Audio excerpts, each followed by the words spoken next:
তৃতীয় শ্রেণীর শিক্ষার্থী বন্ধুরা, আজ তোমাদের গণিত বইয়ের 103 পৃষ্ঠায় 2 এবং 3 নম্বর অঙ্কটি করে দেব।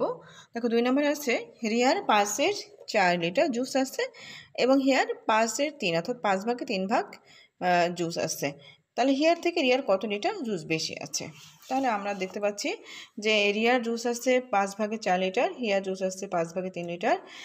হিয়ার থেকে রিয়ার জুস বেশি আছে, অর্থাৎ জুস বেশি কার? রিয়ার। তাহলে আমরা কি করব?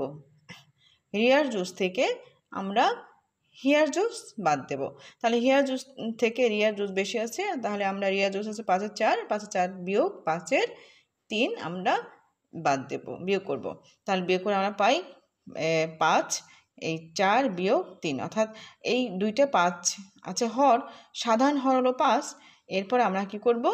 এই 4 লিখব, বিয়োগ দিব, এই 3 লিখব, বিয়োগ করে 1 পাই, 5 ভাগের 1 লিটার জুস। কেমন? এটা উত্তর, 5 ভাগের 1 লিটার জুস বেশি আছে। এরপর দেখো 3 নম্বর অঙ্কটি। রনি একটি কেক এর 7 ভাগের 3 অংশ এবং মনি 7 ভাগের 5 অংশ খায়। রনি অপেক্ষা মনি কত অংশ বেশি খায়? অর্থাৎ মনি বেশি খায় রনির থেকে। কেমন? তাহলে আমরা দেখি কতটুকু বেশি খায়। যে রনি কেক খায় 7 ভাগের 3 অংশ, মনি কেক খায় 7 ভাগের 5 অংশ। তাহলে রনি অপেক্ষা মনি বেশি খায়, তাহলে আমরা কি করেছি?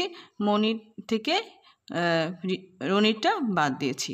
তাহলে 7 ভাগের 5 ভাগ থেকে আমরা 7 ভাগের 3 ভাগ বিয়োগ করেছি। তাহলে বিয়োগ করলে আমরা পাই, দেখো 7 আর 7-এর সাধারণ হর 7 এবং এই 5 এখানে লিখবো, এই বিয়োগ এখানে দিব, এই 3 এখানে লিখবো, বিয়োগ করে পেয়েছি আমরা 2, 7 ভাগের 2 অংশ। উত্তর 7 ভাগের 2 অংশ।